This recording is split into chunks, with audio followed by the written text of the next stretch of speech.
Welcome to Wellspring on the Air, and this is Tova. Last week, I talked about habits in the brain, and we reviewed some things together about the science and research of the brain and then how to apply that to healthy habits. Today with me on the show, we have Lindsay Steffen. Lindsay, welcome to the show. Hi, Tova. Thanks for having me. So today you're joining me as we talk about eating, the habits of eating. So here I am again working on my own healthy habits, applying all the stuff that I'm teaching to you all. So we might as well talk about the things I'm working on because it's all about me. No, because food is an important part of our lives. So I want to just talk about the fact that food is important and what our nutrition is important. Basically, food is fuel, right? It gives us energy. It's also nutrition that we need. It keeps us functioning and moving. Think of it like gasoline in the car. The car is not about the gasoline. The car is about getting somewhere. Our bodies are the means by which God works in our lives for everything we have to do to obey him. When we love God, we have to love him with our heart, soul, mind, and strength. We have to love him through our bodies. And our bodies are the temple of the Holy Spirit. Our bodies are how we love, how we work, how we think. Everything we do comes through our bodies. And so we need to be taking care of our bodies. When I started working on these habits, and particularly my own nutrition a couple of years ago, one of the things I remember being out in my yard and looking at my gardening and wondering why my plants in my garden do not look the way they did when I bought them from Home Depot. Anyone else have that experience? When you're in Home Depot, they're big and rich and full. And when I bring them home a few months later, they're like wilty and all.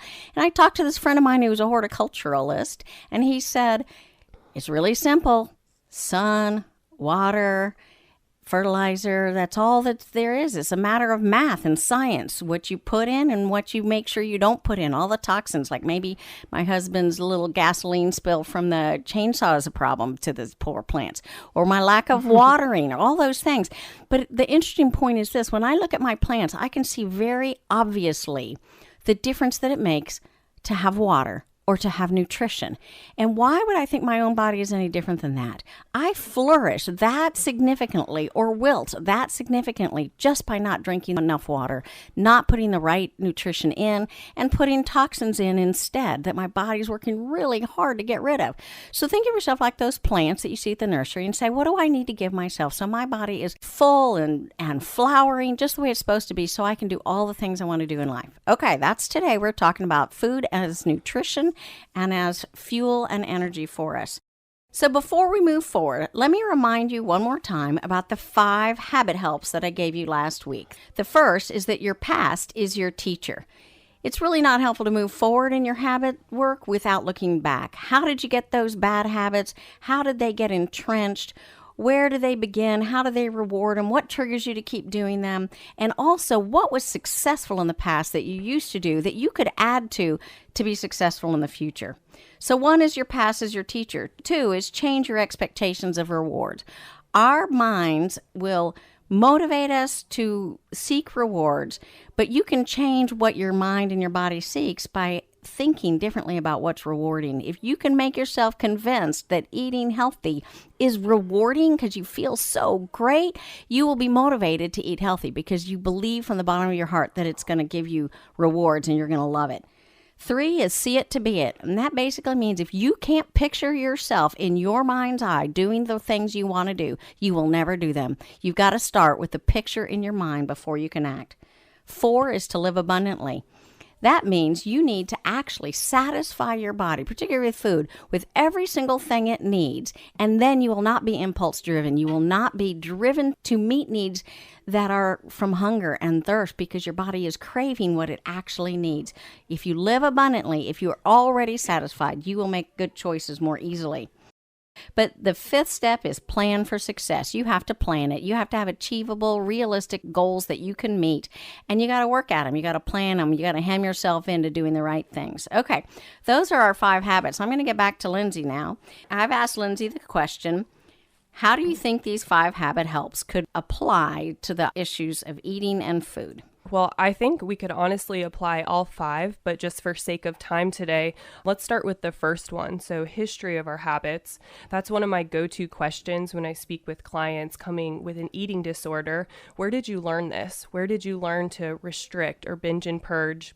Often we find that mom or dad obsessed about their own body composition at an early age, the child seeing mom obsess about eating only diet foods or have a very inflexible or negative relationship with food herself. And does TV play a part in all of this too when you think about where you learned it? Absolutely. Or, all of social media, I should say. Sure. I think culturally, there's such an attack, really, we can say, on men and women, especially young men and women, to look a certain way, to find their self-worth from maybe what they achieve or how they look, being the right thickness or skinny, whatever that is. So some of that starts very early in life. Even little children already learning to be obsessive about skinny or obsessive about how they look because of society, because of their parents and that kind of thing. Yeah, I think a lot of people take for granted this is something that more teenage women deal with specifically, but honestly, eating disorders, we see very young children come in with them, and the obsession could be around body image and how they look, or it could just simply be about control, which we find is really one of the key components of an eating disorder, and that can start as early as maybe even toddler years, having unhealthy relationship with food at 3, 4, 5 years old. And control is an issue for those people who have out of control worlds around them, live in chaotic environments even very early, may really need to find some area of their life where they can be in control, and food might be it. That's what you're saying when you talk about control, right? Absolutely. For example, maybe a child comes in who was abused, and so they had no control over their own safety, no sense of control over their own body even. And so they're very susceptible to an eating disorder or another addiction because they need that sense of control. We all need that as human beings. It's actually a healthy need that we have. But if they're not getting that need met in a productive way, in the way that they're designed to get it met, then they're going to meet it in a dysfunctional way. So they might get it met by binging and purging or restricting their food intake or just having maybe very rigid ideas around food, what type of food they'll eat.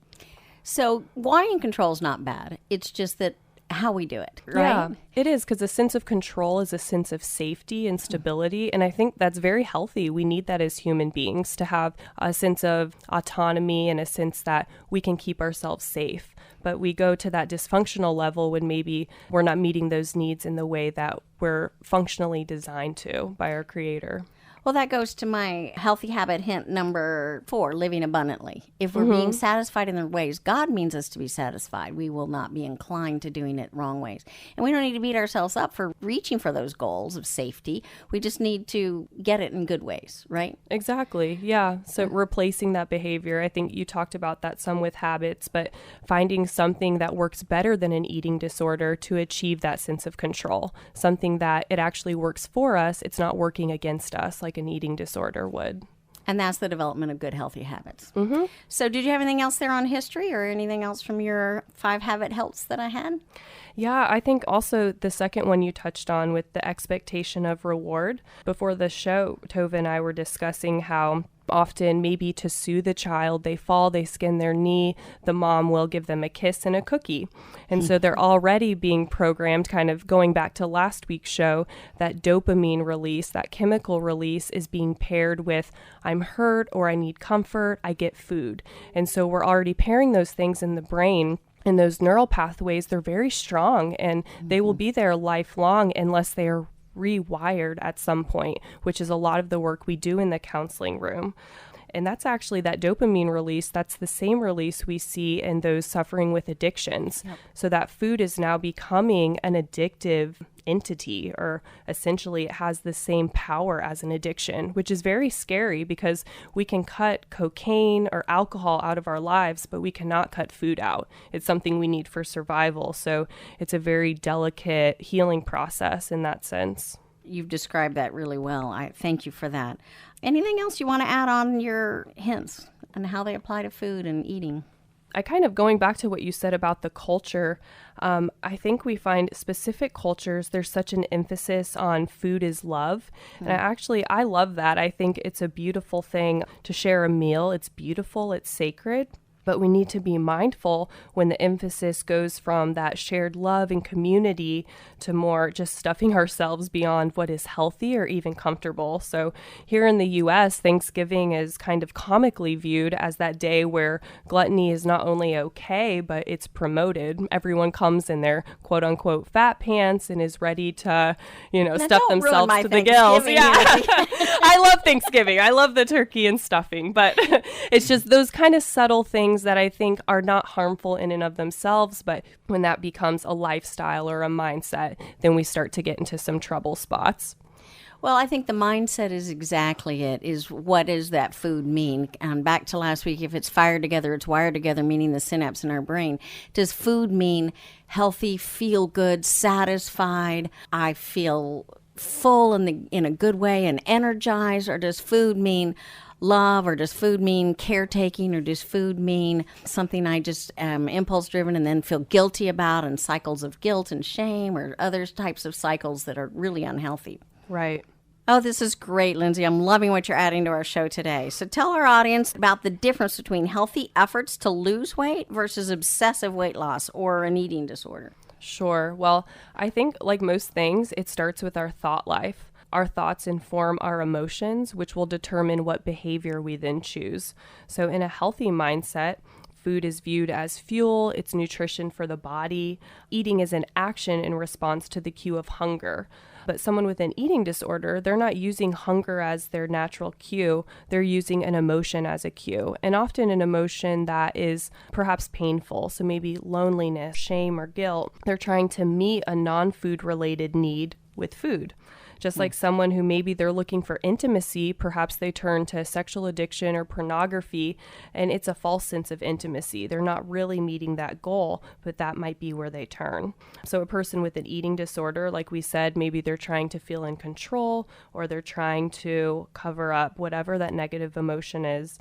And instead of a healthy effort to lose weight is more seeing food, like I said, as fuel. And so they're able to address their body and losing weight as something to better themselves. So that obsessive weight loss with an eating disorder, that is more centered again around those dysfunctional thoughts, but a healthy effort to lose weight is around more of that food is fuel, and I'm going to use the right fuel, the right amount of fuel to serve my body in the best way possible. So cutting back is actually, it's a positive thing. It's not for some secondary gain, like to look a certain way to achieve love or worth. And I want to clarify, too, that an eating disorder is not the same thing as someone who's just obsessively working at losing weight. In other words, there are degrees of people who are just obsessed with being skinny or something, or eating for love, or those dysfunctional reasons. And then there is a farther extreme of true life-threatening eating disorders, in which case we want to say to those people out there in this audience that we really want to encourage you to get help with that. It's nothing to be played around with. And at the end of the show, we'll give you some resources for that. You can go to Wellspring. We'll send you off to other people who are experts. We'll coach you through that. But that's a special degree and a skill set for nutritionists, doctors, and therapists to team up together on to help people with eating disorders. But I wanted to say those are not all the same, right? We're talking about a spectrum of dysfunctional types of eating, right? Sure. I think it can kind of, again, everything's on that spectrum, but we can go from emotional eating, kind of an unhealthy relationship with food, to a full-blown eating disorder. Right. It's just really the severity of those symptoms. Exactly. So tell us a little bit about binging and purging versus overeating, and maybe just some of those different types of dysfunctional, unhealthy food issues. So I think when people think of an eating disorder, they often think of anorexia first. So you imagine someone very thick, thin, you can see their bones. Clearly there's something going on. But with binging and purging, that might be an eating disorder that is less easy to detect. Often it really doesn't achieve that goal of reducing weight gain, but the purging itself is very detrimental to one's health. So over time, that behavior can lead to your heart stopping. Binging and purging, it's kind of the relationship with food is It's about control, but it's a bit different from my viewpoint clinically. That binging is like stuffing emotions down, is how I see it symbolically. So you're pushing down those emotions, that literal action of just shoving food down, large amounts of food. Maybe I don't want to feel shame or guilt or sadness, loneliness, whatever it is. So I'm eating for comfort. I'm pushing down those feelings, pushing down that food until I'm uncomfortably full. And then in an effort to relieve that fullness or avoid weight gain, perhaps, I purge. And the purge has likely been paired at that point with that dopamine release. So I'm getting a payoff from it. I want to do it again later that day or maybe the next day. And that's how really I call it an addiction cycle. That's how that begins. Well, thank you for sharing that. Let's move on towards maybe the more common, some of us with our mild dysfunctional eating and our desire to develop healthy habits. So what kind of advice do you have for just across the board developing healthy eating habits? Of course, goals have to be realistic and achievable. I think that's where a lot of people go wrong, especially this time of year, the new year, new resolutions, the gyms are packed, everyone's buying healthy foods, but kind of that black and white, all or nothing thinking, it really doesn't work long term. So you probably have heard crash diets that cut out everything that is quote unquote bad in one day. They're not necessarily sustainable for a lifestyle. So you're probably going to have a piece of cake again one day, and that's okay. That's normal. But having a plan is important. Knowing before you go to the grocery store, what is the recipe I want to make this week? Meal planning, knowing what you're going to buy instead of getting there and just seeing the Oreos on the shelf and wanting them in the moment and just putting whatever feels good in the basket. It takes some forethought, some planning. One of the key things I have to do is not shop when I'm hungry. Yes, that is a true Showing thing. up My at the mom taught grocery me store that. at 5 o'clock when I'm starving and on my way home, that's a really bad time to shop. Yep, and you're probably going to buy candy bar while you're checking out too. Chocolate, I go for the chocolate. But Yes. Besides having a plan, what else would help us develop these healthy eating habits? Well, being around other healthy people who are going to be supportive as you try to achieve these goals. If you make an effort to eat out with friends who also make healthy choices, you can learn from them. You can watch them, see how they model healthy lifestyle choices. Some people need extra support at the beginning. If finances allow, you can do a program like Blue Apron that delivers meals to your home. So they're pre-prepared. You don't have to worry about, can I have this? How much of this can I have? Kind of might give you almost a crash course in what is an appropriate portion size, what is a healthy balance between proteins, fruits, and vegetables. Another great support that I often promote is doing a program. So some people, they really need that team, that community around them. So Weight Watchers, Jenny Craig, something like that, where you're doing a specific program and people are in the same boat as you are. I really think that's a great system for a lot of people. Well, I love what you said about healthy support teams. You know, it applies to one thing, which I had talked about last week with the brain, which is mirror neurons, which is we literally copy in our brains, whether we want to or not, what we see other people doing. Mm-hmm. So the importance of being aware of what you're seeing on TV, what you're seeing in other places, and choosing instead to go to the gym or to go out, like you said, and eat with people who do eat healthy, that we will literally copy that, mimic that. Peer pressure is a wonderful thing. Mm-hmm. The supportive environment that we also have with loved ones, I think it's important to look at those who are supportive and make sure we get those in. It's also sometimes important that we kind of avoid or help ourselves ignore those who are not supportive. Some people really don't want us to be healthy because it makes them feel bad about their own unhealthy habits. And so they can kind of sabotage it. Here, have this, do that, join me, just one. I actually had to go to my daughter. She's actually wonderful. My adult daughter, I was over there the other night, and afterwards I felt like it overindulged ever so slightly. And so I called her up afterwards and I said, I need you to help me because she's just so wonderfully what food is love and enabling of me, you know.